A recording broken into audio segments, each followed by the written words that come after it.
সরকারি লোকজন মানে আমরা সরকারি কর্মকর্তা বা আমরা বলি যারা সরকারি চাকরি করেছি,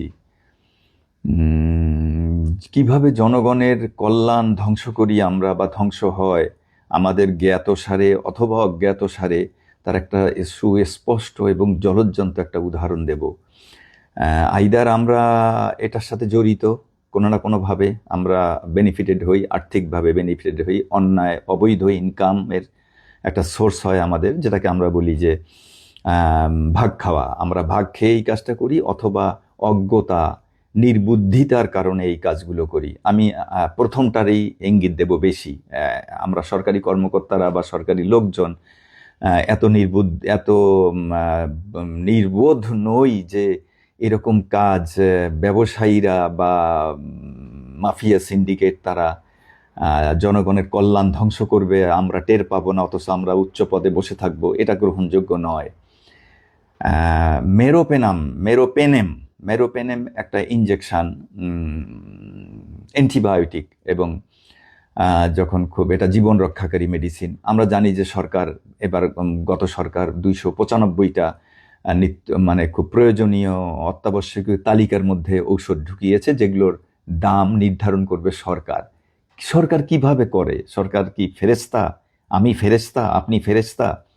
তো ব্যবসায়ী যেটা দেবে আমাকে, প্রাইসিং লিস্ট, যেটা মার্ক আপ বলি, আমি সবসময় বহুবার আমি বলেছি সোশ্যাল মিডিয়ায়, যে এই যে সোয়াবিনের দাম নির্ধারণ করে বাণিজ্য মন্ত্রণালয় বা অন্যান্য প্রোডাক্টের দাম নির্ধারণ করে, আমি বহুবার বলেছি যে কার কত ক্ষমতা বা সাহস আছে, মার্ক আপটা দিন। মার্ক আপ মানে যে প্রাইস লিস্ট, যেটার উপর ভিত্তি করে কোম্পানির খরচ, পরিবহন, কস্টিং, ইম্পোর্টেশন কস্ট, সব কিছু মিলে লাভ সহ আমরা একটা এমআরপি করে দেয় সরকার, যেটা ম্যাক্সিমাম রিটেল প্রাইস, যেটা জনগণ আমরা ওই টাকা দিয়ে আমরা কিনে নেই। সেটা সয়াবিন বলেন বা নিত্য প্রয়োজনীয় খাদ্যদ্রব্য বলেন বা ঔষধ বলেন। আমি ঔষধের ক্ষেত্রে বহুবার বলেছি যে মার্কআপ দিন, জনগণের কাছে মার্কআপ প্রকাশ করেন। আপনি যে একটা ঔষধের দাম নির্ধারণ করে দিলেন, কিসের ভিত্তিতে? কোম্পানি আপনাকে কোন চার্টটা দিয়েছে, কোন লিস্টটা দিয়েছে, সেখানে ম্যানিপুলেশন আছে কিনা, ভাগাভাগির বিষয় আছে কিনা, আমাদের কাছে মার্কআপটা দিন। কিন্তু মার্কআপ সরকার কখনো প্রকাশ করেনি। সরকারের বা এটা হয়তো আমি থাকলেও আমিও করতে পারতাম না, উপরের চাপে যে মার্কআপটা দেওয়া বা প্রকাশ করা। কিন্তু আমরা তখন সরকারের এই মানে অন্য সাইডে আছি বা টেবিলের অন্য পাশে আছি, আমরা চাইতেই পারি যে আমরা মার্কআপটা দিন। মেরোপেনাম ইনজেকশন এমআরপি হচ্ছে টেন্স টু বি 1300 টাকা। মানে আমাদেরকে কিনতে হয় 1200 থেকে 1300 টাকা মেরোপেনেম। এই ইনজেকশনটা সব কোম্পানিরই একই প্রাইস, 1200 থেকে 1300 এমআরপি সরকার নির্ধারণ করে দিয়েছে।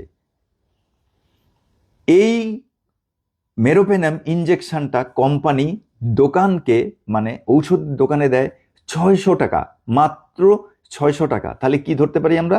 লাভ সহ 600 টাকা।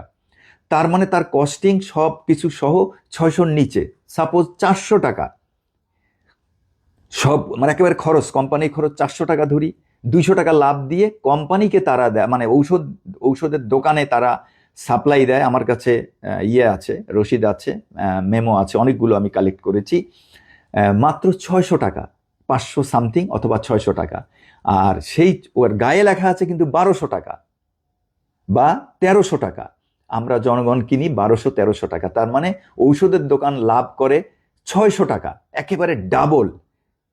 তাহলে এটা এমআরপি হলো কি করে? দোকানদারদেরকে বা ঔষধের দোকানদারকে এই লাভটা আমরা দিচ্ছি কি করে? জনগণের কল্যাণ ধ্বংস করলাম কি করে আরো 600 টাকা অতিরিক্ত দিয়ে? হোয়াই নট দিস ইজ 700 বা 800 লাভ সহ, দোকানের লাভ সহ? কেন এটা এমআরপি 700 বা 800 টাকা করা হলো না? কেন এটা 1300 টাকা? কাকে লাভবান করার জন্য সরকারি কর্মকর্তারা, সরকারি লোকজন বা যারা এটা প্রাইসিং করে, ডিজি, ডিএ, ড্রাগ অ্যাডমিনিস্ট্রেশন এবং স্বাস্থ্য মন্ত্রণালয়, কাকে লাভবান? এরকম সব ইনজেকশনের ক্ষেত্রে এরকম লাভ। এমআরপি অনেক হাই করে দোকানে অনেক কম দামে তারা কোম্পানিগুলো দেয়, দোকানদাররা এটা লাভ করে, মানে ওষুধের দোকানদাররা। তাহলে জনগণের কল্যাণ ধ্বংস করলো ডাবল লাভ দিয়ে। আমরা কিনছি 1300 টাকা, অথচ এইটা দোকানে দিচ্ছে 600 টাকা, কোম্পানি দিচ্ছে 600 টাকায়, এবং দোকানে লাভ করতেছে ঔষধের দোকান আরো 600 টাকা, অথচ এটা 700-800 টাকার বেশি হওয়ার কথা নয়। এরকম সব ঔষধই তাই। এই যে সার্জেলের খবর নিলাম, প্যারাসিটামল খবর নিলাম, তারা এইসব ঔষধে করে কি, 5 বক্স দিলে 1 বক্স ফ্রি দেয় ঔষধের দোকানে। তার মানে 1 বক্সের কস্টিং ওই লাভটা 5 বক্সের লাভ সহ আরো 1 বক্সের লাভ করে, যেটা জনগণকে পুরো এই 1 বক্সের খরচটাও জনগণের কাছ থেকে আদায় করা হয়। তাহলে এমআরপি সরকার করে লাভটা কি? কার কল্যাণ এবং কার কল্যাণের জন্য এই এমআরপি 1300 করা হলো? 600 টাকার মেরোপেনাম ইনজেকশন। আমি ডিজিডিএ ফোন করেছিলাম, সংশ্লিষ্ট কর্মকর্তার সঙ্গে আলাপ করেছি, তাকেই প্রশ্ন করেছিলাম, তাহলে আপনারা এমআরপি কেন করলেন 1300 টাকা, যেটা 600 টাকা দোকানে দেয়? আর যদি এমআরপি করেন 1300 টাকা, তাহলে আপনারা খোঁজ নেননি কেন দোকানে, যে দোকানে কত টাকা করে সরবরাহ করা হচ্ছে এবং জনগণ ক্ষতিগ্রস্ত হচ্ছে কত টাকা বা কতটুকু? তখন উনি উত্তর দিলেন যে এমআরপি করা হয় যাতে এর বেশি দোকানে বিক্রি না হয় বা কোম্পানিগুলো এর বেশি বিক্রি না করে। তাহলে 1300 টাকার জায়গায় 5000 করে দেন, 6000, 10,000 করে দেন, এর বেশি বিক্রি করবে না, জনগণ বাধ্য হবে, তাকে তো বাঁচতে গেলে 10,000 টাকা তো দিতেই হবে। হোয়াই ইটস 1300 টাকা, 1300 কেন? ওটা তো 600 টাকায় দোকানে তারা দিচ্ছে লাভ সহ। দোকানদার নাইলে আর 100 টাকা লাভ করলো একটা ইঞ্জেকশনে, 200 টাকা লাভ করলো, তাহলে 800 টাকা। উনি উত্তর দিতে পারেনি। এই হলো আমাদের সরকারি ব্যবস্থা। সর্বক্ষেত্রে কিন্তু তাই। দুঃখজনক হলো যে আমরা সরকারি লোকজন ব্যবসায়িক স্বার্থে জনগণের কল্যাণ ধ্বংস করি অনায়াসে, হয় ভাগ্যে, না হলে নির্বোধিতা বা নির্বোধ বলে আমরা এই কাজটা করি। পরেরটা কখনো গ্রহণযোগ্য নয়। প্রথমেরটাই হচ্ছে মেইন জিনিস।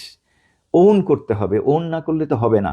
আমি বর্তমান নতুন সরকারের কাছে আহ্বান করব যে এই প্রাইসিংগুলো, যে মার্কআপ, এই মার্কআপটা যেন যাচাই বাছাই করা হয় এবং মার্কআপের উপর প্রত্যেকটা জিনিসের যে এমআরপি করা হবে, দোকানে কত করে তারা রিটেলের কাছে, হোলসেলের কাছে কত করে দিচ্ছে, এই ব্যালেন্সটা যাতে আরো কমিয়ে আনা হয় এবং এটা যাতে রোধ করা হয়, জনগণের কল্যাণ যাতে এনশিওর করা হয়।